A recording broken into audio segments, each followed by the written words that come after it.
hermanos, ¿cómo están? Bienvenidos nuevamente a su programa Apologética. La verdad los hará libre. Y estamos con ustedes, sus hermanos Adrián Castro desde la Isla del Encanto y Roquel Cárdenas desde Panamá. Es un verdadero privilegio estar con todos ustedes. Adrián, tengo que notificarte algo. Fíjate, el programa que salió al aire, y digo literalmente al aire la vez pasada, tuvo la oportunidad y tuvo la dicha de salir al aire a través de las redes sociales, pero también salió al aire en un canal de Panamá de señal libre, que fue el tema del rapto. Y yo quisiera decirle compartir esta alegría con nuestros distinguidos hermanos que cumple acá de que ha recibido muy buenos comentarios. De hecho, uno de los productores a nivel televisivo de Panamá nos felicitaron, nos dijeron que el programa había quedado muy bien y que había recibido buenos comentarios. En palabras de él, dice que el programa quedó candela. Así que, no sé, tú interpretarás qué significa candela, pero yo creo que fue algo bueno, ¿no, Adrián? Así que felicitaciones por el programa, Adrián, porque básicamente lo llevaste tú. Damos gloria a Dios, ¿verdad? Nosotros damos por gracia lo que por gracia hemos recibido. El Señor es el que se glorifica y qué bueno, ¿verdad? Que sabemos que está haciendo de bendición a los hermanos. Eso es lo que nosotros siempre le comentamos a aquellos que ven estas transmisiones. Lápiz, papel, apunten en sus hogares, saquen sus propias conclusiones, indagando en la información que nosotros brindamos. Y para eso es que lo hacemos, para que nuestros hermanos en la fe cada día conozcan más su fe, se fortalezcan, la vivan a plenitud y en caso de ser necesario, da razón de su esperanza al que se la pida, pero con amor y con sencillez. Hermano Roquel.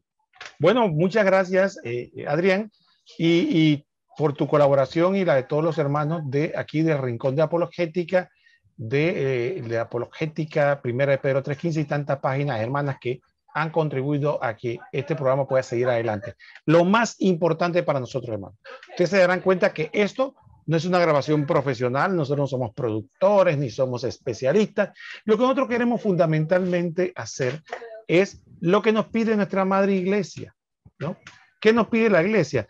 Bueno, que nosotros tenemos que ser testimonios, nosotros debemos transmitir lo que a su vez hemos recibido.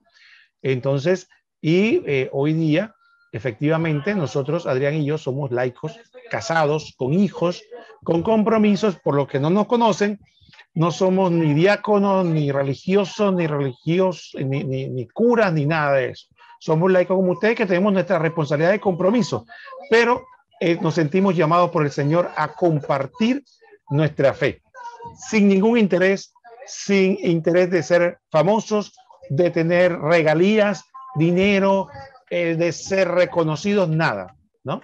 Es más, yo sé que ustedes dirán, bueno, ese discurso lo escucho mucho, pero nosotros lo decimos con verdad porque nosotros no recibimos ningún tipo de dinero. Y le digo algo más, tanto Adrián y yo puedo hablar por Adrián porque hemos conversado de manera privada, sabemos muy bien que la fama es un peligro por dos razones. Primero, porque cuando tú estés reconocido por los hombres, cuidado, dice el Señor que cuidado que estás recibiendo tu propio premio, ¿no? Y nosotros no queremos el premio de esta tierra, nosotros queremos el premio de la otra vida. Y la otra realidad está en que en ocasiones uno tiene que aprender que los esfuerzos frente al Señor no se miden por números, se mide con el interés o el amor que uno haga por Él. Entonces, yo me pongo a pensar, Adrián, y como un entremés, de que, por ejemplo, cuando los apóstoles salieron a predicar, ¿a cuánta gente pudieron haber reunido? ¿No? Yo me pongo a pensar a Pablo cuando salía a predicar, ¿no? Que usted escucha esa historia de Pablo, que en algunas veces no era muy bien recibido y se reunió en una casa. ¿Cuántas personas podían estar ahí? ¿No? Pregunto yo, ¿no? Entonces Pablo se reunía hasta la noche ahí hablándole a esa gente y se iba y después decía, a ver si quedó algo después cuando regresaba, ¿no? Si encontraba algo. Entonces, esa idea de que yo tengo que predicarle a miles y a millones y que mis videos tienen que tener 1.2, 3 millones de reproducciones, no es una idea muy cristiana, porque al final nuestra fe siempre se ha desarrollado de uno a uno. Este medio simplemente ayuda a que sea un poquito más, pero si nosotros hacemos este programa y de repente solo nos ve una persona o dos o tres personas y esas personas reciben el mensaje de Cristo, ya nosotros cumplimos. Adrián. Definitivamente, hermano Roquel, más aún la misma palabra nos atestigua.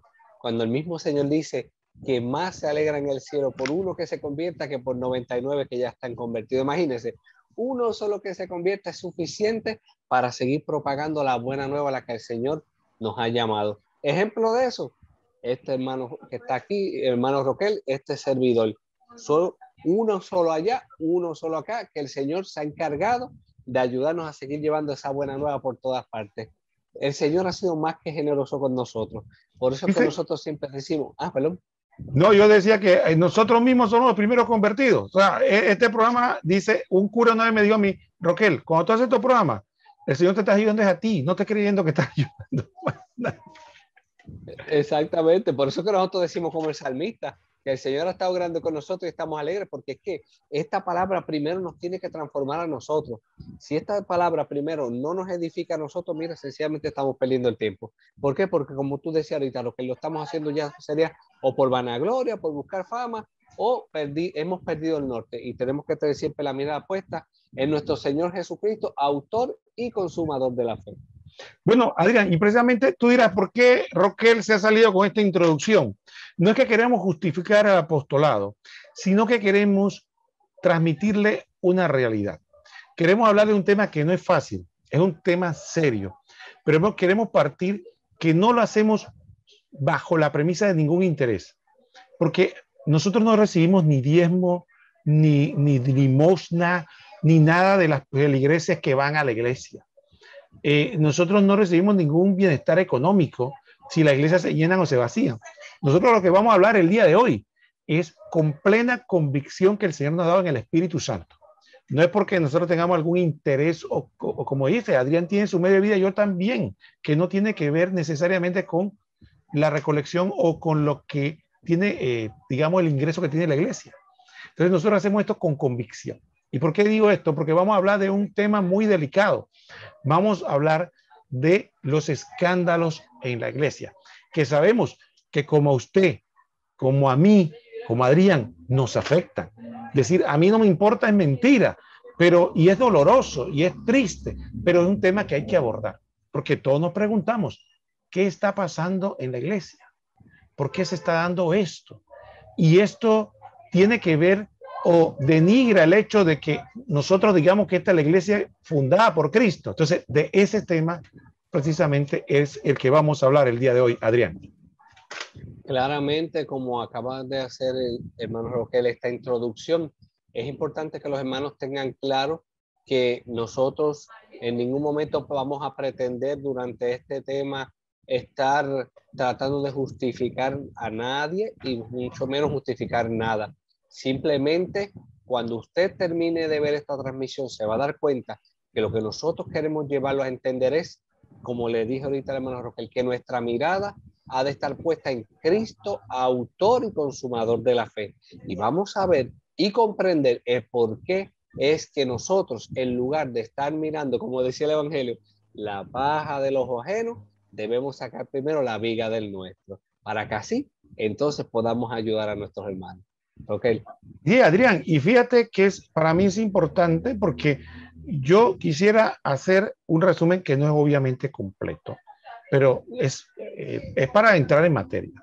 Miren, por ejemplo, hermanos, para nosotros no es ningún secreto que en los últimos 20 años, desde Juan Pablo II, Benito XVI y ahora con el Papa Francisco, hemos visto el escándalo en cuanto, en primer lugar, sacerdotes, ¿no?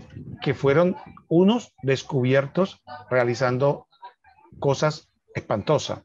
Y yo soy claro, para mí es igual de espantoso que si lo hace con una mujer, que lo hace con un hombre, porque está violentando el sacramento. Con el hombre lo que pasa es que lo hace contra natura y aumenta el escándalo.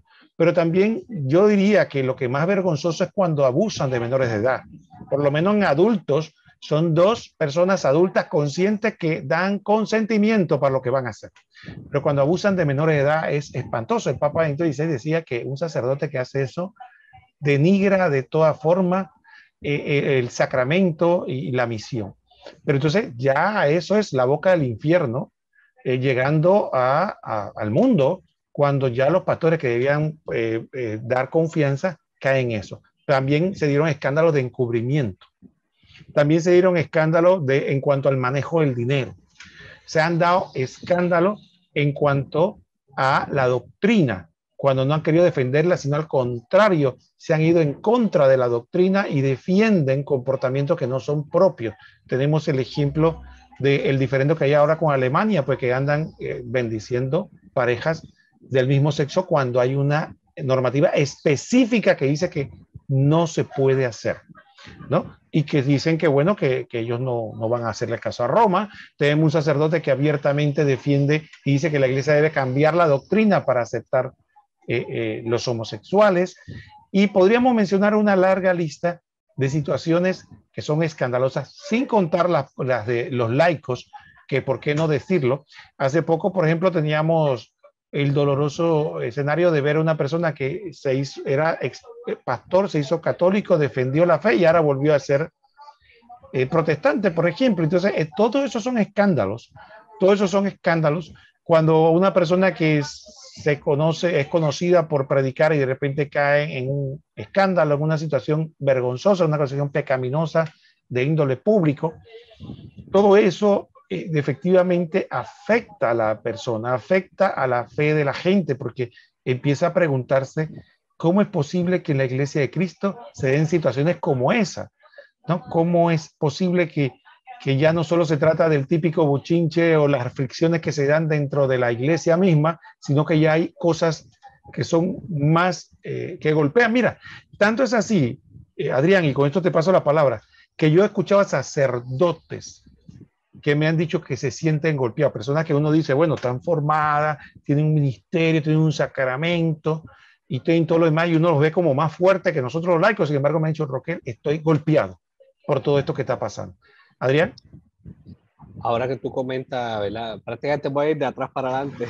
Con lo último que comentaste de los sacerdotes, ¿verdad? El Señor nos ha concedido la gracia de poder tener buenas amistades sacerdotes, y muchas veces cuando nosotros nos acercamos a los sacerdotes y le pedimos oración por X o Y cosas, ellos mismos en el momento nos piden a nosotros la oración también, porque ellos se reconocen necesitados de oración, porque están siendo cada vez atacados, no solo por el maligno, que el Señor los reprenda, sino que el enemigo también se vale de la misma feligresía para estar atacando y hundiendo a los mismos sacerdotes. Y es triste, porque la misma palabra de Dios nos dice que al sacerdote tú lo tendrás por santo.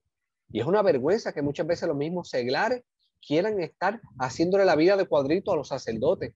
Hoy día vemos seglares que se creen que ellos son los párrocos o las párrocas, porque hoy día se habla así, con todas estas loqueras.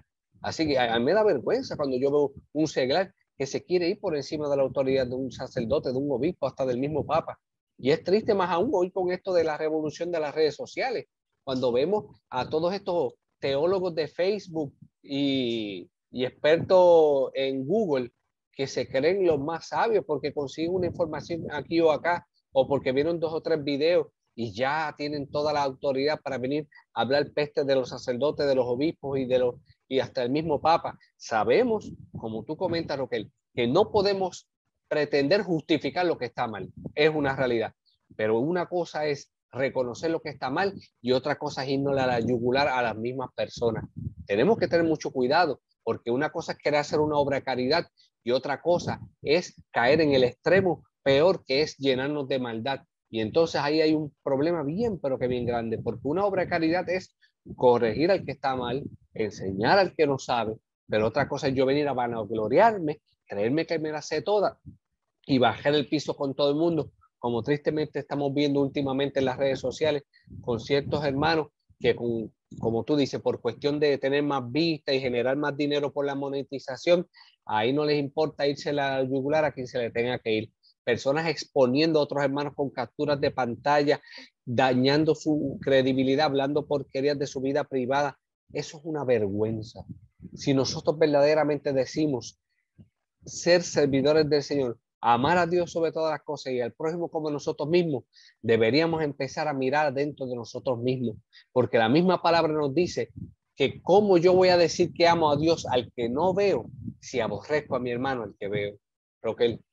Mira, y estamos hablando con esta crudeza para que no vean que nosotros estamos tratando de disminuir, ignorar o decir que esto no importa. Nada más alejado que de la verdad.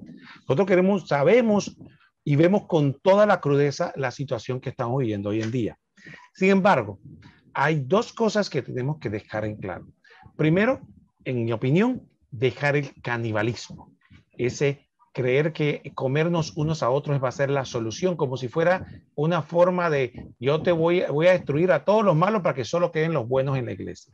Y la otra actitud equivocada es denigrar a la iglesia, porque hay gente que efectivamente fuera, dentro y fuera de ella, entonces lo que usan esto es para decir, ya es hora que la iglesia se den cuenta de que no es la verdadera iglesia o que no es infalible o que cambie totalmente porque está equivocada. Entonces empiezan a atacar la institución que estableció nuestro Señor Jesucristo, justificándola por el pecado, ¿no?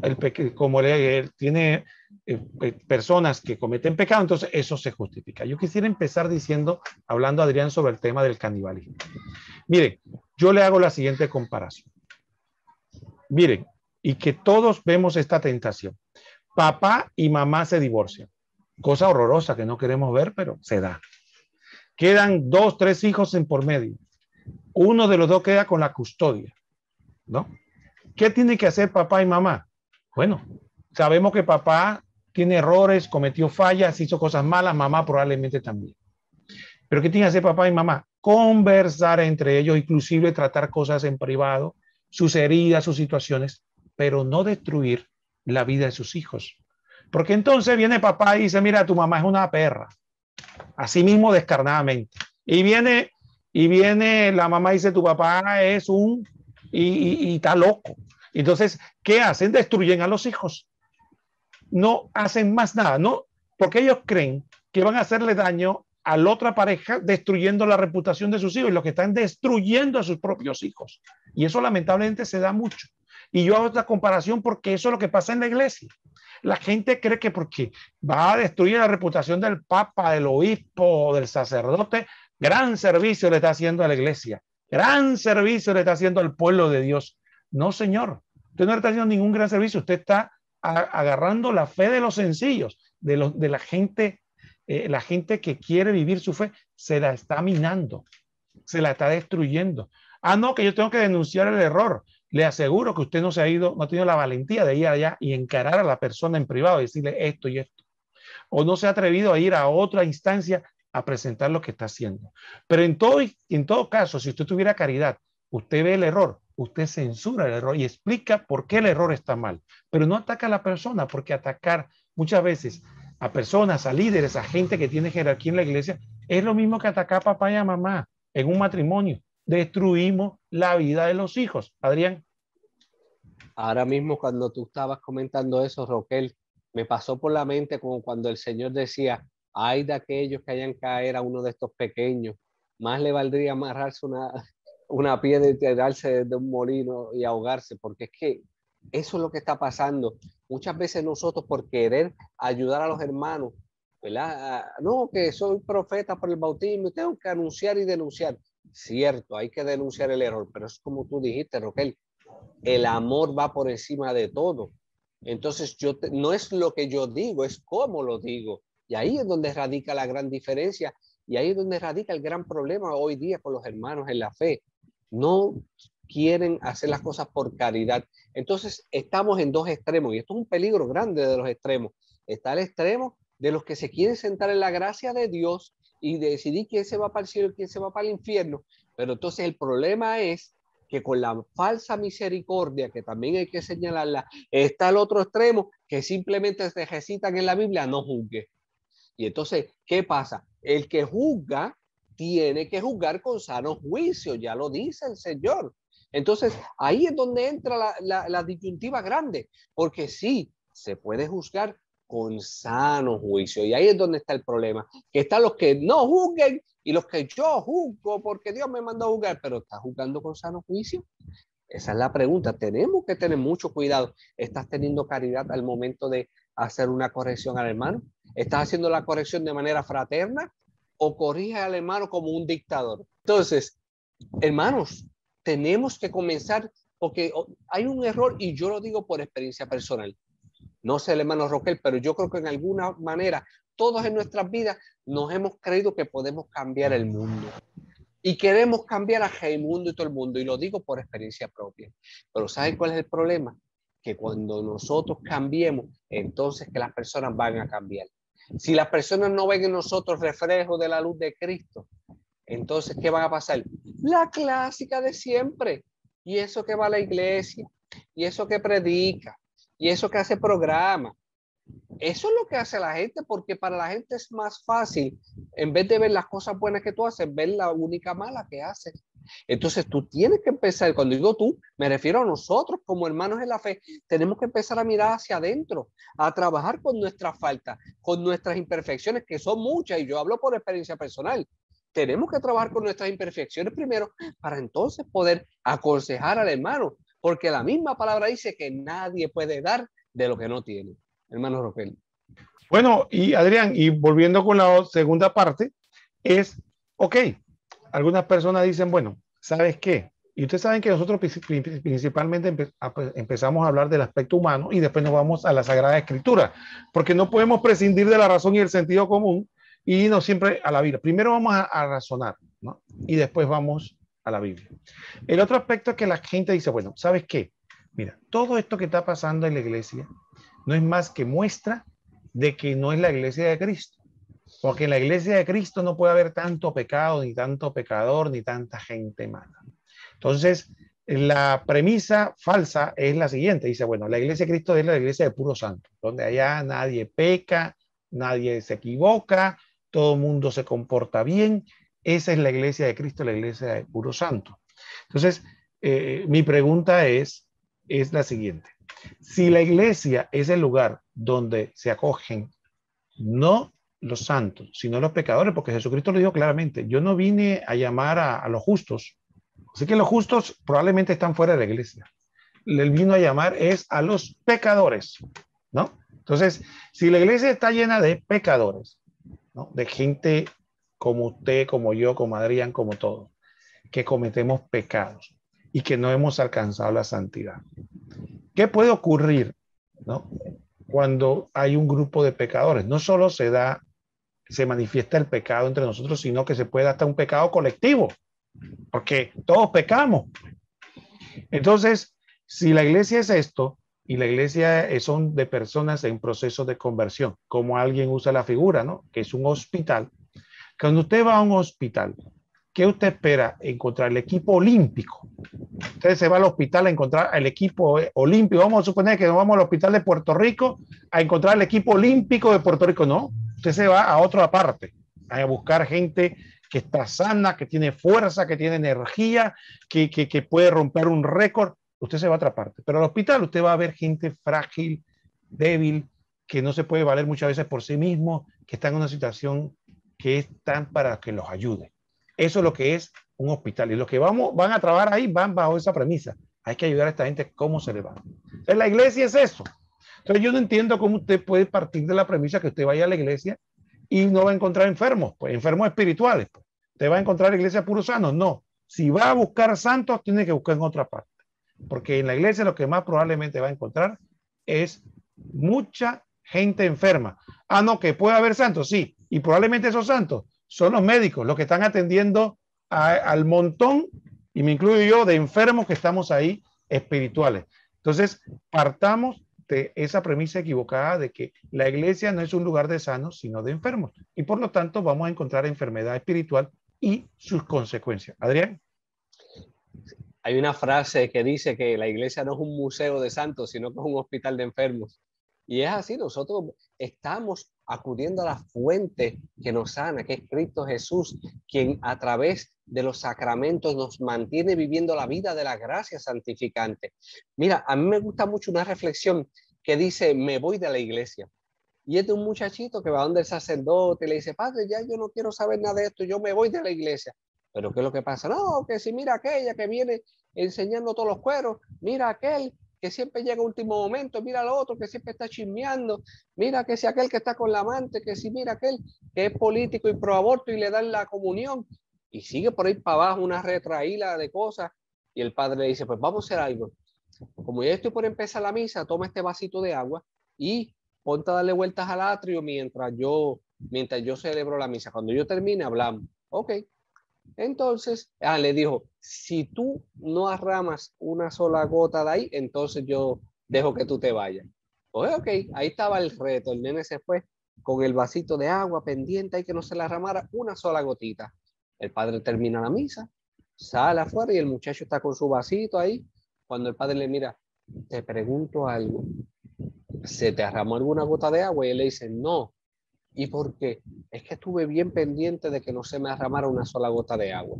Y el padre le dice, ¿sabes qué? Y no te diste cuenta de aquel que tú decías que llegaba tarde, de aquella que se le veían todos los cueros, aquel que se la pasaba chismeando. ¿No te percataste de esa gente?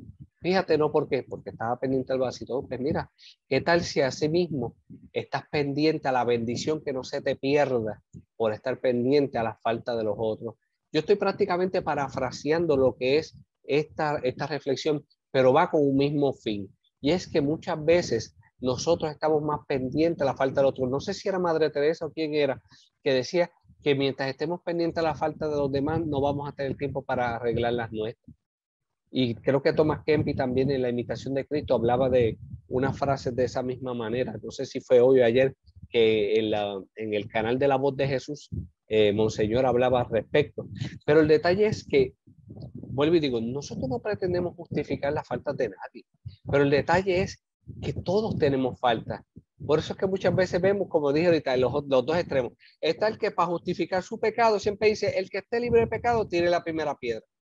Pero el detalle no es ese. El detalle es que si nosotros verdaderamente estamos prestos a tratar de corregir nuestra falta, créeme que no vamos a tener el tiempo de estar mirando a los demás. Porque si nosotros hiciéramos un verdadero buen examen de conciencia todos los días, yo te aseguro que nos daríamos cuenta de tantas cosas que nosotros fallamos, en cosas tan absurdas, que vamos a tener que andar con un cura dentro del baúl del carro. Porque la realidad es que nos vamos a dar cuenta que necesitamos constantemente de la misericordia de Dios. Dicho sea de paso, como dice Lamentaciones 3:22, que la misericordia de Dios no se agota, sino que se renueva cada mañana. Imagínate lo necesario de la misericordia de Dios para estos miserables pecadores que somos nosotros, que Dios la tiene que renovar cada mañana. Imagínate, Rogelio. Bueno, eso me recuerda una anécdota, ¿no? Había una persona que tenía aproximadamente en ese momento estaba cumpliendo 20 años de ministerio en la iglesia, era apologista, y algunas personas que le prodigaban alguna admiración se fueron y lo felicitaron. Oye, 20 años, imagínate. De hecho, unos muy jóvenes le decían, oye, yo estaba gateando desde antes que tú estuvieras en la apologética y demás, ¿no? Y esta persona con mucha sabiduría le dice, mire, yo en vez de estar orgulloso de estos 20 años estoy avergonzado. Dice, ¿por qué? Dice, porque todavía no soy santo. Tengo 20 años de estar en la iglesia, 20 años como usted está caminando y todavía no soy santo. ¿Qué he hecho yo en mi vida? Debo estar avergonzado. Entonces, eso es lo que muchas veces, como dices tú, Adrián, no nos percatamos. A veces nos orgullecemos y dicen, no, yo tengo 10 años, 15 años de estar y ya eres santo. No, entonces, ¿qué has hecho en estos 15 años? Quizás viendo, como dices tú, la falta de los otros, en vez de estar ocupándote de renovarte a ti mismo, de cambiar, de eliminar los vicios de tantas cosas que tenemos que cambiar, pues, y no nos ocupamos de lo que tenemos que ocupar. Entonces, el aspecto importante, hermanos, que queremos nosotros partir de que no es un argumento correcto ni para abandonar la iglesia, ni para renegar de ella, ni para estar de mala gana dentro de ella, es decir, o pensar que no es la iglesia de Cristo, porque hay todas estas situaciones que se van a seguir dando y se van a dar porque somos pecadores. Entonces, primera comentario de mi parte, no podemos esperar ir a un hospital y no encontrar enfermos. Encontraremos enfermos de diversos niveles. Habrá unos que estarán en cuidado intensivo, otros estarán encamados pero pueden caminar, otros podrán caminar pero no le dan salida todavía. Entonces habrá diferentes niveles, pero vas a encontrar todo tipo de enfermos espirituales en la iglesia. Ahora mi pregunta es, Adrián, si digamos que llegara como en los tiempos de Cristo, una prostituta, que todo el mundo sabe que es prostituta y se prostituye y llega a misa, ¿qué vamos a hacer nosotros? Hacer como el fariseo, decir, bueno, si el cura fuera vivo y supiera que esta que está aquí es una prostituta y viene aquí a la misa. Eso es lo que vamos a hacer todos, ¿no? Y a mirar la mar. Vamos a tomar, entonces cuando Jesucristo permitió que la mujer pecadora pública se le acercara y llorara y le secara los pies, todo el mundo le criticó, dije, oye, pero ¿cómo se deja tocar de esa mujerzuela? Pero mi pregunta es esa, ¿no? A veces no leemos bien el evangelio porque la pregunta es cómo vamos a reaccionar si esa persona viene a misa. Como dices tú, si este político pro aborto va a misa, ¿no? ¿Qué podemos hacer nosotros? Honestamente, decirle, mira, tú hasta que no te conviertas no entras aquí. ¿De verdad podemos hacer eso? De verdad. O sea, seamos sinceros. Podemos hacerlo. Decirle que no vaya a misa. Entonces, el punto está de que cómo se va a convertir si no le permitimos entrar. ¿Cómo se va a cambiar si no le permitimos que se llegue a Jesucristo? Porque nosotros creemos que a Jesucristo solamente deben llegar los dignos. Yo me pregunto quiénes son esos dignos que se pueden acercar a Cristo. Entonces tenemos que mirarnos con mucha crudeza y a veces creo que el Papa muchas veces cae mal cuando empieza a hablar de esta manera y se ve acá, que esta no es la iglesia de los puros, esta no es la iglesia de los que creen que todo lo cumplen correctamente y que están con un hacha esperando que el otro tenga un error litúrgico, un error de para darle con todo. ¿Cómo te atreves tú, no? Entonces dice él, esta no es la iglesia, es la iglesia de Cristo, es la iglesia que tiene la capacidad de acoger a toda persona que esté buscando de Dios. Y mientras quiera seguir yendo, se le debe permitir, porque ¿quién tiene la autoridad de decirle a un pecador, tú no debes estar aquí, tú no tienes derecho, tú no debes venir aquí a la misa o a la Santa Eucaristía o participar aquí? Entonces, eso es lo que tenemos que ver, porque tenemos esas actitudes y por eso es que como tenemos esas actitudes, entonces, como dices tú, llega una muchachita que no sabe ni dónde está parada y no sabe uno ni por qué se le ocurrió, porque la invitaron, por lo que fuera, va a la misa y va en minifalda. Yo no digo que eso está correcto, pero ¿quién la va a echar?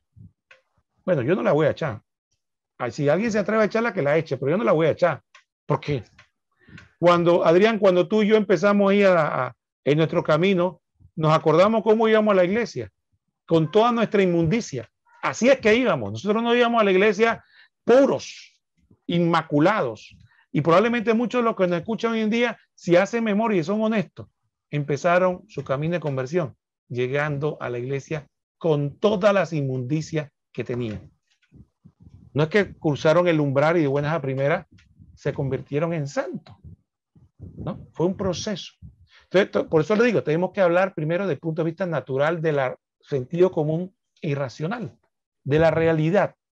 Y después usted va a ver, cuando empecemos a hablar de los textos bíblicos, que también los textos bíblicos nos enseñan de que eso de que la iglesia es de puro santo, eso es falso. De que eso jamás Jesucristo lo presentó así. Adrián. Ahora que tú comentabas eso, me recordé cuando comencé las cosas del Señor, que el Señor saca a uno de la miseria en la que uno se encuentra. La gracia que el Señor me concedió de conocer amigos que eran como, acá tenemos una frase que decimos, está el palo, o sea que eran los que estaban en su apogeo en ese momento, que tú ibas a este grupo apostólico, ahí estaba ese hermano predicando. Ibas a esta asamblea, ahí estaba ese hermano predicando.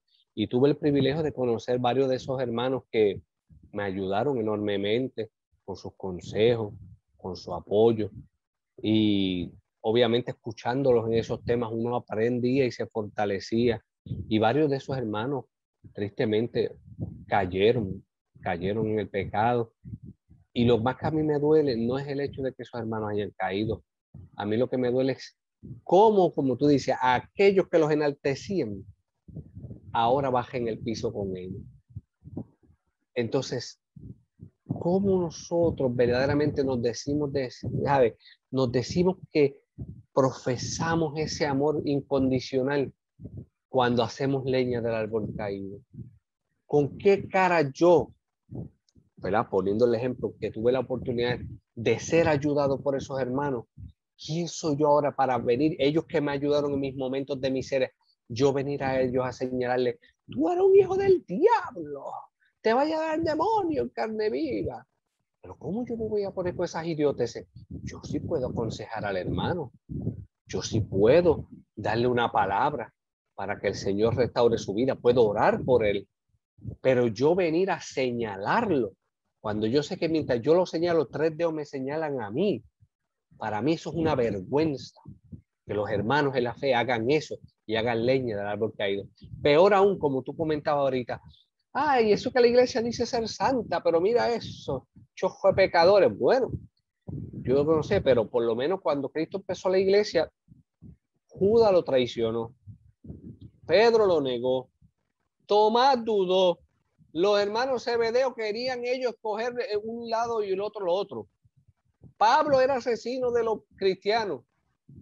¿Y tú quieres una iglesia mejor que esa? A mí cuando me digan que la iglesia está llena de hipócritas, yo fácilmente le digo, bienvenido, que hay espacio para otro más. Porque créeme que muchas veces somos los seres más hipócritas del mundo y nos creemos los más perfectos. Y quiero compartir, ¿verdad? Como tú decías, entrando en materia de lo que son textos, quiero compartir el numeral 827 del Catecismo de la Iglesia Católica para que los hermanos escuchen, porque nosotros profesamos que la iglesia es santa, pero no es santa por nosotros, es santa por quien la fundó, que es Santo Cristo Jesús. Y mira lo que dice específicamente el numeral 827 del Catecismo de la Iglesia Católica. Dice, la iglesia es pues santa aunque abarque en su seno pecadores, porque ella no goza de otra vida que de la vida de la gracia. Sus miembros, ciertamente, si se alimentan de esta vida, se santifican. Si se apartan de ella, contraen pecados y manchas del alma, que impiden que la santidad de ella se difunda radiante. Por lo que se aflige y hace penitencia por aquellos pecados, teniendo poder de librar de ellos a sus hijos por la sangre de Cristo y el don del Espíritu Santo. Así que, hermanos, la iglesia es santa, no por los pecadores, sino por Cristo que la fundó, y Él es santo y la santifica por medio del Espíritu Santo. Hermano Roquel. Bueno, y yo quisiera partir, hermano Adrián, de la reflexión que usted acaba de hacer con una última reflexión. Mire, San Pablo nos dice que nuestra batalla no es contra carne ni sangre, sino contra espíritus. Entonces, ¿qué quieren esos espíritus? Ganar las almas al infierno. Entonces nosotros les hacemos el trabajo a Satanás cuando nosotros expulsamos a la gente de la misericordia de Cristo, cuando le decimos que no tienen esperanza, cuando lo juzgamos y decimos que no hay perdón, que se vaya a otro lado a buscar misericordia. Nosotros le hacemos el trabajo a Satanás. Es más, cuando el hermano se aleja, nosotros deberíamos ir a buscarlo, decirle, Cristo te perdona, Cristo te quiere, Cristo te ama. No que yo cae, que estoy avergonzado. Está bien que estés avergonzado, pero no te alejes de la misericordia de Dios. Al final, lo importante que nosotros queremos es que estés cerca de Cristo. Eso es lo que nosotros queremos. Y la gente cree que se trata de un club de intachables, ¿no? Un club de intachables, un club de... Yo le pongo el siguiente ejemplo a la gente. Imagínense con nosotros, cuando amamos a una persona de verdad, por ejemplo, un hijo, y alguien le dice, mira, deja ese hijo por allá y no te preocupes, que uno le dice, déjame ese mi hijo, yo voy a esforzarme hasta lo último para ver cómo puedo hacer que mi hijo eche para adelante. ¿Por qué? Porque lo amamos. En el fondo, esa actitud es porque no amamos al hermano.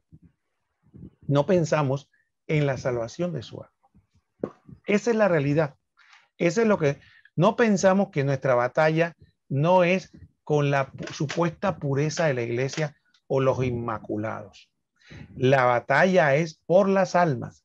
¿Y cómo se gana la batalla? Cuanto más personas están a los pies de Cristo. Punto. Cada hermano que se aleja de los pies de Cristo es un hermano que estamos perdiendo. Entonces, no podemos nosotros alegrarnos ni hacer leña del árbol caído, como dice Adrián, cuando un hermano cae. ¿No? Un hermano que puede ser que fue un gran predicador o fue un gran promotor, como quiera pensarlo, y cae en el pecado, en el escándalo. Entonces, ¿qué hacemos nosotros? No le hablen más. Él era un hipócrita, él no tenía engañado. Mira que tenía doble vida. Gran servicio le estamos haciendo a Cristo. Estamos expulsando a un hermano de la misericordia de Dios. Entonces, ¿cómo podemos hacer nosotros eso? ¿No? ¿Cómo podemos nosotros hacer eso con el hermano? Entonces, nosotros tenemos el corazón según Cristo. Ahora, Adrián, yo quisiera compartirte, ahora que hablaste de un texto, un texto interesante que a mí me llama poderosamente la atención. Porque muchas veces nosotros, cuando tenemos una imagen de la iglesia, ¿no? Dean y yo tenemos la imagen, ¿cómo debería ser la iglesia?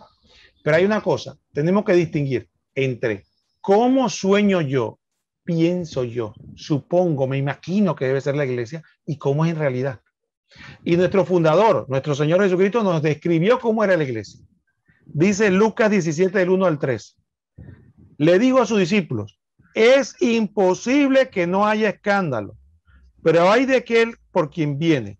Más le vale que le pongan el cuello una piedra de molino y la arrojen al mar, que escandalizar a uno de estos pequeños. Anden pues con cuidado. Entonces, yo me ciño a la primera frase. ¿Qué es lo que dice Cristo?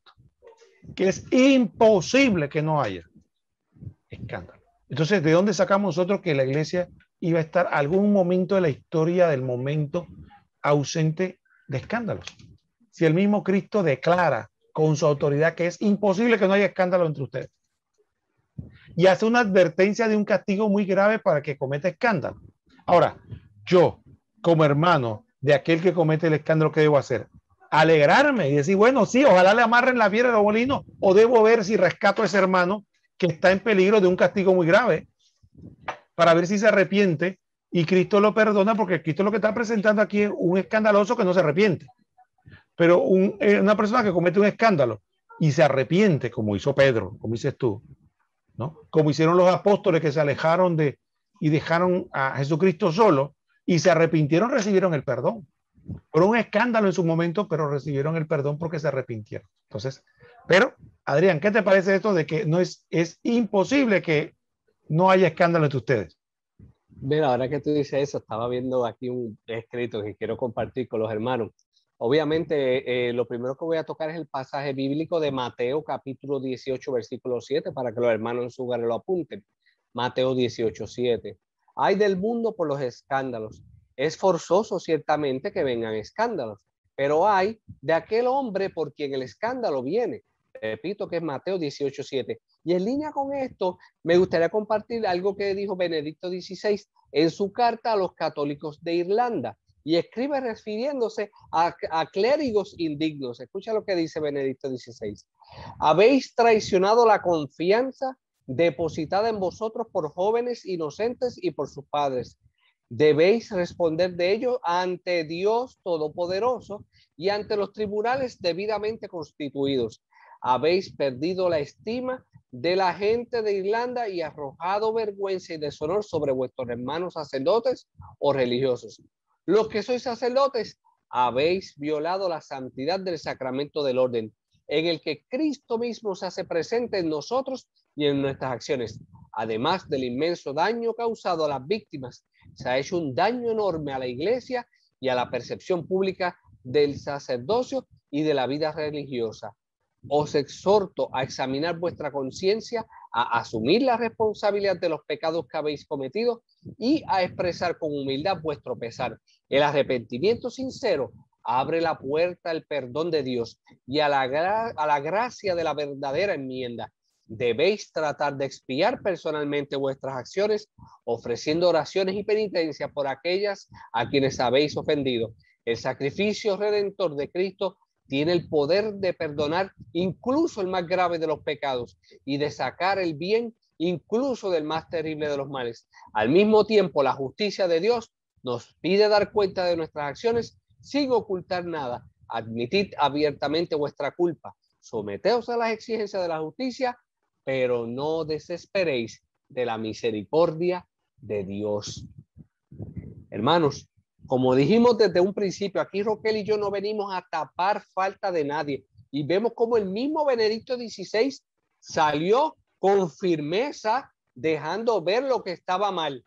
Pero de esa misma manera y con aún más ahínco, dejó ver la importancia de que se arrepintieran y dejaran que Cristo renovara sus vidas para que no se apartaran de la misericordia de Dios. Entonces, hermanos, ¿estamos entendiendo verdaderamente lo que el hermano Roquel y yo estamos explicando en este programa? ¿O sencillamente nos hemos armado para venir a atacar y decir que Joquel y yo estamos simplemente pasándole el paño tibio y justificando los pecados de los demás. Es importante que nosotros creemos conciencia, porque al final de nuestra vida, el mismo Señor nos dice que cada uno rendirá cuenta de sus acciones. Y ese juicio seremos tú y yo cara a cara con el Señor. Y tendremos que responder por cada una de nuestras faltas. Por eso es que yo me reitero una y otra vez, que en lugar de estar pendiente a las faltas de los demás, que yo sé que es normal que caigamos en ese error. Lo sé porque es como los animales, lo hacemos por instinto. Pero si verdaderamente clamamos a ese Espíritu Santo que nos ilumine y nos deje ver verdaderamente qué tengo que arreglar yo primero, yo te aseguro que cuando tú y yo tengamos que corregir al hermano que está en el error, lo haremos con el amor del Señor. Okay. Adrián, y hay un tema que yo quisiera volver a retomar, y es el siguiente. Empezamos diciendo la imagen que tenemos nosotros de la iglesia. Mira, Adrián, tú y yo que estamos casados, y para los que no saben, ¿no? Adrián y yo estamos casados. Hay una cosa que hemos aprendido probablemente en los años que tenemos casados, que muchas jóvenes nos constituyen el matrimonio y nos perseveran porque se casan con una imagen del matrimonio. No se casan sabiendo qué es en realidad el matrimonio. Que no es que sea malo ni horrible, nada que ver, pero es una realidad. Entonces la gente cree que el matrimonio va a ser un permanente idilio, sin problemas, sin discusiones, sin situaciones que superar. Entonces la gente, ¿qué pasa? Entra y se casa y dice, bueno, pasó la luna de miel y todo, yo levanto la ceja y mi mujer también, y yo le hago cosquilla y ella también, pero apenas viene el primer problema, ¿no? De que, oye, no hay nada que comer, o que esta casa está desordenada, o tú no arreglas nada aquí, entonces ya, ¿sabes qué? Esto no es como yo pensé, tú has cambiado, ya no me gusta, y empezamos y destruimos el matrimonio porque nos casamos pensando lo que no es el matrimonio. Entonces, si nosotros nos casáramos con una idea más clara de lo que es el matrimonio estaría muchísimo más fortalecido, porque estaríamos preparados para lo que va a sobrevenir. Entonces, igual pasa con la iglesia. Usted va a la iglesia pensando en que no, yo voy a la iglesia a buscar paz, a buscar sosiego. Está bien, eso está muy bien. Yo también y Adrián también. Pero la conclusión otra que usted sale es que entonces todos los demás le va a traer paz y sosiego a ustedes, los hermanos. No, si ellos están buscando lo mismo que usted. Y ellos vienen con la misma carga. Entonces, cuando usted va y quiere buscar sosiego y paz en los hermanos que están igual que usted, entonces usted encuentra desasosiego. Usted dice, oye, yo vine aquí a la iglesia y yo lo que encuentro es bochinche, problema, este que discute, este que viene, este que me miró mal y este que no. Entonces, usted dice, no, esta iglesia no sirve.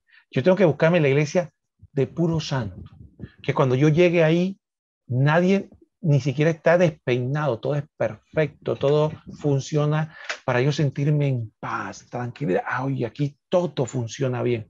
Yo una vez le dije a una persona, ¿usted sabe qué? Si esa iglesia existiera, ¿usted cree que lo admitirían a usted? Sea sincero. Si esa iglesia de que todo el mundo es perfecto, yo creo que cuando llega Adrián y yo decimos, oye, ¿qué viene a hacer? Este se le nota clarito. Mira, está arrastrando el pecado. Fuera de aquí. Aquí no queremos gente imperfecta. Entonces, nosotros venimos a la iglesia pecadores que buscando la gracia de Cristo. Pero, ¿por qué les cuento todo esto? Porque mire lo que dice la palabra. Nosotros muchas veces cuando hablamos de los primeros cristianos nos imaginamos gente perfectísima, gente impecable. Dice, oye, esa gente estaba dispuesta a dar la vida por Cristo. Esa gente no pecaba, no, todo era un solaz de amor y entrega. No, mire lo que dice San Pablo. En vida de San Pablo, 1 Corintios 5:1, dice, solo se oye hablar de inmoralidad entre ustedes, y una inmoralidad tal que no se da ni entre los paganos, hasta el punto de que uno de ustedes vive con la mujer de su padre. Eso pasó en Corintios, en vida de San Pablo, la primera comunidad de cristianos. Ya había semejante escándalo. Y la gente solamente se queda que en el caso de la mujer, el hombre que vive con la mujer de su padre, con su madrastra, sino que él dice que solo se oye hablar de inmoralidad entre ustedes. No era solo ese caso, eran que habían varios casos de inmoralidad en la comunidad de Corinto. yo me pregunto si usted hubiera vivido en la comunidad de Corinto, empezando la iglesia, y se da esta situación de pura inmoralidad, que hubiera hecho, usted se va para el paganismo, pues, abandona la iglesia de Cristo naciente. ¿Ve? Entonces aquí vemos un ejemplo de lo que es la iglesia descarnada, la iglesia en realidad. No se deje engañar, la iglesia no es un océano de gente perfecta ni santa. La iglesia es un grupo de pecadores que estamos buscando redimición, que estamos buscando salvación. Cada quien busca la remisión. Y si usted está ahí más consciente de la virtud, tiene que ayudar a sus hermanos, orando por ellos, con amor, entrega, guiándolos para que ellos salgan de situación. No decepcionándose y abandonando, no criticándolo y juzgándolo, sino luchando la brega para que todos nos mantengamos en el camino. Adrián. Ahora que tú comentas eso, déjame tratar de enlazar dos ideas que tengo. La primera, como aquí en Puerto Rico surgió un movimiento que se llama Juan 23, que el lema es amor, entrega y sacrificio, y es enfocado en la conversión. Dicho sea de paso, mi primer encuentro con el Señor, ese primer amor fue en un retiro de Juan 23, donde yo conocí verdaderamente lo que era el amor y el sacrificio del Señor por mí. Y verdaderamente ahí es donde uno ve lo que el Señor hizo por uno y cómo los hermanos que verdaderamente están prestos a dar por gracia lo que por gracia recibieron es algo sumamente hermoso. Pero siguiendo con esto que tú comentas, mira, el mismo Jesucristo sabía que todo esto ocurriría y por algo nos trajo que la parábola del trigo y la cizaña. En Mateo 13, del 24 al 30, está perfectamente relatada. No la voy a leer completa ahora por cuestiones de tiempo, pero Mateo 13, del 24 al 30, está esa parábola del trigo y la cizaña. Que el trigo y la cizaña tienen que estar juntos, tienen que crecer juntos hasta el momento de la siega, que ahí es que entonces se separa el trigo de la cizaña y el Señor se encargará de dar el premio a los justos y de la condenación a los que verdaderamente no hicieron las cosas como son. Por eso es que nosotros tenemos que estar pendientes y reconocer que no podemos querer arrancar la cizaña porque nos vamos a llevar el trigo con ella también. Ahí ya el Señor nos los estaba advirtiendo y de paso nos estaba aconsejando. Pero está de nosotros si verdaderamente lo aplicamos como se debe. Así que, hermanos, yo creo que es importante que nuevamente hago el llamado a que reflexionemos y entendamos, escándalos siempre han habido, hay y habrán en la iglesia. Pero venir a decir que yo me voy de la iglesia porque el cura aquel que tanto yo admiraba pecó, hizo esto, pero entonces tu fe no estaba en Cristo, estaba en el cura. No, que se predica, pero entonces tu fe no estaba en Cristo, estaba en el predicador. No, porque es que me criticaban, me peleaban, me molestaban y hacen como la chilindrina y me dio de patada y me jaló los pelos y por eso me fui de la iglesia. Entonces te vas de la iglesia porque te criticaban por todos los escándalos, pero entonces ahora tú que estás en otra iglesia te pasas criticando a la iglesia. Entonces, ¿dónde está tu conversión? ¿Dónde está tu santidad? Hermanos, yo creo que debemos empezar a hacer una autocrítica enorme y reflexionar si verdaderamente yo estoy viviendo conforme a la luz de Cristo. Adrián, tú sabes que ahora que estás mencionando eso, me esbozó una sonrisa, porque yo creo que a ti te puede pasar lo mismo, porque yo creo que tú también puedes tener amigos, personas que están en iglesias que no son católicas. Y yo tengo personas, y no diríamos que son tan amigos, pero son personas conocidas, serias, y que conversamos. Y ellos, conversamos de esto, que estamos hablando, de que la iglesia es católica.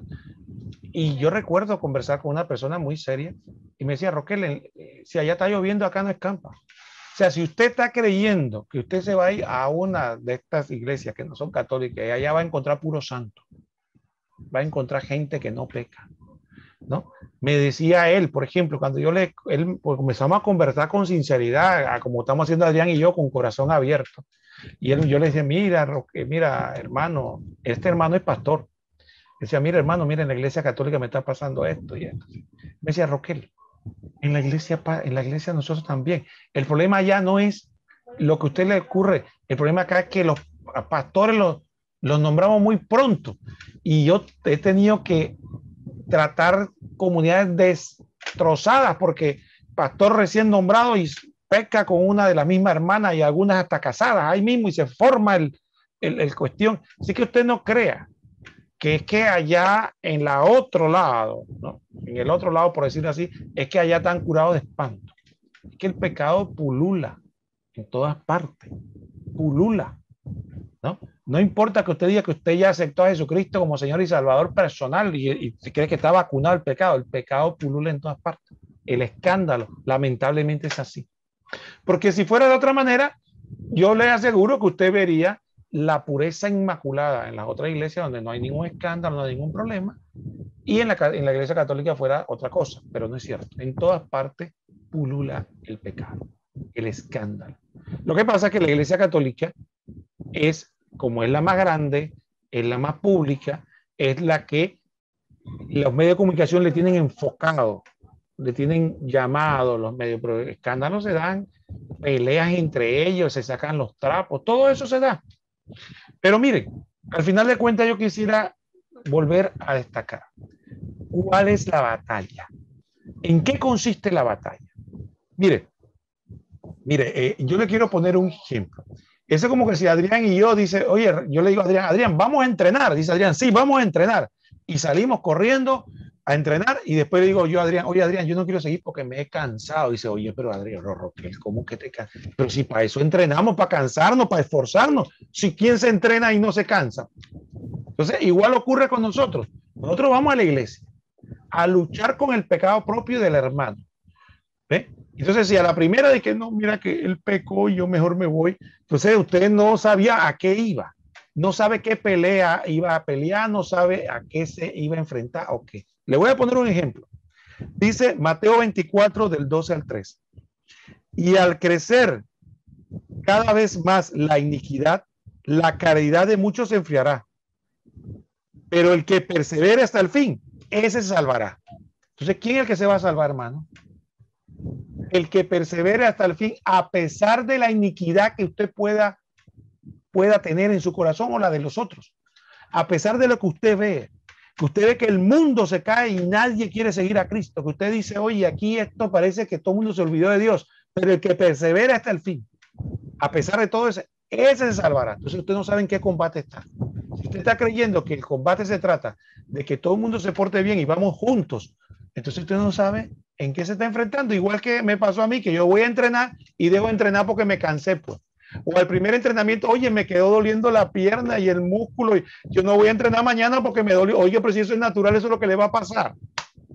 Entonces, tengamos presente qué lucha tenemos que luchar. Adrián. Ya lo decía la misma palabra, el que se decida seguir al Señor, que se prepare para la prueba. Y el mismo Señor nos decía que no nos cansemos de hacer el bien. Así que yo quiero aprovechar, Roquel, a hacer un paralelismo, porque ahorita hiciste un comentario que me despertó cuando tú dijiste, vacúnese contra el pecado, algo así fue que tú comentaste. Mira, hoy día en la iglesia se está pregonando por todas partes la importancia de vacunarnos por toda esta enfermedad que está ocurriendo hoy día. Incluso hasta el Papa Francisco dijo que vacunarse es un acto de amor, pero también es importante que con el arraigo que se está predicando, la importancia de vacunarse, que nos vacunemos de una enfermedad más mortal que el COVID, que es el pecado. Nosotros tenemos que cuidarnos del pecado, que es la enfermedad más grande que hay porque deteriora nuestra alma. Así que vacúnate, pero vacúnate contra el pecado, para que verdaderamente tu alma esté limpia y no te preocupes por aquel que mata el cuerpo, sino el que mata el alma. Cristo te quiere a ti sano, pero del alma. Y tú y yo tenemos que estar todos pendientes en todo momento, para que cuando llegue el momento de acudir a la casa del Padre, podamos decir, como decía Pablo, he terminado la carrera, he prevalecido en la fe. Y nosotros tenemos que mantenernos firmes, porque recuerden esto, y con esto voy terminando. Un santo es un pecador que lo sigue intentando. Y Adrián, mira, es que vuelvo y repito, perdemos de perspectiva quién es nuestro enemigo. Mi enemigo no es el que me ataca. Mi enemigo no es el que peca. Mi enemigo es Satanás. Ese es el enemigo de Dios y enemigo mío. Entonces, ¿cuál es el juego que yo estoy jugando? Mira, Adrián, yo no sé si tú jugaste béisbol, pero te recuerdo que en mi trabajo se dio una situación chistosa. Había un hombre que parece que nunca había jugado, o dice uno que no había tenido infancia, ¿no? Y nunca había jugado béisbol y pusimos una liga de béisbol y el hombre, bueno, y lo pusieron ahí porque era una liga recreativa, ¿no? ¡Pau! Batió y salió corriendo para tercera. Tú te imaginas, ¿no? Así que las risas y las cosas de la gente, ¿qué pasó? Pero en el fondo yo cuento esta anécdota porque a veces estamos jugando un juego que no sabemos cuál es. Y eso pasa en la iglesia. Nosotros no estamos jugando aquí el juego contra el hermano. Nuestra batalla es contra Satanás. Él está tratando de llevarse la mayor cantidad de almas para el infierno. ¿Y cuál es nuestro trabajo? El trabajo de la iglesia, llevarnos la mayor cantidad de almas para el cielo. Entonces lo que estamos batallando por las almas. Entonces, mal trabajo estamos haciendo nosotros si abandonamos la batalla porque dice que encontramos almas pecadoras. Bueno, esas son almas que están entre los dientes del demonio. Tenemos que arrancárselas. Entonces no se la vamos a arrancar juzgándola, atacándola. Mira lo que dice la palabra. 1 Pedro 5:8. Sean sobrios y vigilen, porque su adversario el diablo, como un león rugiendo, ronda buscando a quien devorar. Entonces, Adrián, si yo te dijera a ti, oye, Adrián, hay un león en tu casa, no por tu casa, en el barrio, ¿qué tú haces? Oye, agarra a tu esposa, agarra a tus hijos, vamos a encerrarnos, llama a los vecinos, oiga, enciérrense en las casas, si tienes un arma te preparas porque tienes que estar preparado porque no sabes si el león va a venir a atacar. Entonces, tenemos que estar, no es disparar, tirarle un tiro al vecino, es vamos a cuidarnos todos porque el león nos quiere devorar. Es nuestro adversario y él está buscando y al que encuentre, a mí, a mis hijos o al que yo no conozca, se lo va a devorar. Entonces, ¿cuál es la batalla? No dejar que el león nos devore. Pero parece que ser que nosotros nos hemos dejado engañar por él y el enemigo es el otro hermano, el vecino, es mi enemigo, ¿no? Y cuidado que le dejo la puerta abierta para que se coma al vecino y el león me deje tranquilo a mí. No, el león se quiere devorar a todos. El león no va a parar. No crea que va a atacar al vecino y usted no. Va a parar. No va a parar. Entonces, por lo tanto, nuestra batalla es por arrancarle almas a Satanás. Y cuando perdemos de vista que ese es el juego, fácilmente, Adrián, abandonamos la iglesia, abandonamos el fuerte, abandonamos la lucha porque creemos que la batalla es expulsar a los malos de la iglesia. Adelante, Adrián.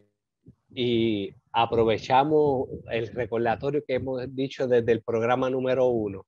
La apologética no es para ganar batallas. La apologética es para ganar almas. Por eso este programa se llama Apologética, la verdad los hará libres, porque es el llamado que el Señor nos ha hecho y nosotros hemos respondido por su misericordia y hasta aquí hemos llegado porque sabemos que con Cristo somos mayoría aplastante. Que ya con esto estamos cumpliendo el tiempo del programa y yo de mi parte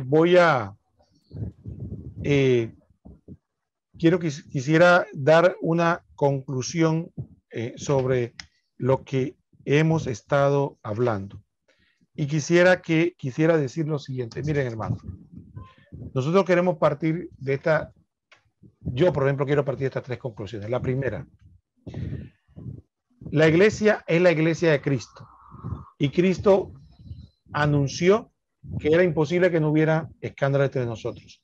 Como muy bien dijo Adrián, que es el reino de los cielos es como un campo sembrado de trigo que el enemigo sembró cizaña. Y tenemos que vivir con eso. Jesucristo dijo, eso de la iglesia de puro trigo no existe. Es un invento del hombre.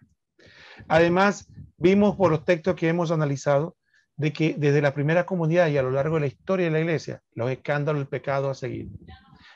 Esa es la primera. No creamos que la iglesia no es la iglesia de Cristo porque hay pecado y escándalo. Segundo, yo quiero manifestarle que tenemos que tener claro el juego que estamos jugando. Tenemos que partir de que nuestro juego es que tenemos un enemigo que es Satanás, al que quiere llevarse la mayor cantidad de almas al infierno. Quiere devorar a las almas. Segundo, que nuestra batalla entonces no es contra carne ni sangre, sino contra esos espíritus que quieren llevar a la gente al pecado y alejarla de Cristo. Y tercero, que por lo tanto, si eso es así, nuestro trabajo es ganar almas para Cristo. Entonces, si un hermano cayó y causó daño y escándalo, no se trata de, hay que curar y sanar a los que fueron dañados, pero también hay que rescatar a aquel que cayó en eso, ¿no? Aquel que cayó en eso hay que rescatarlo. Mire, en la misma carta a los Corintios, este personaje que dice San Pablo, que leímos, que estaba viviendo con la mujer de, su, de su papá, su madrastra, por decirlo así, al final lo volvieron a acoger en la comunidad.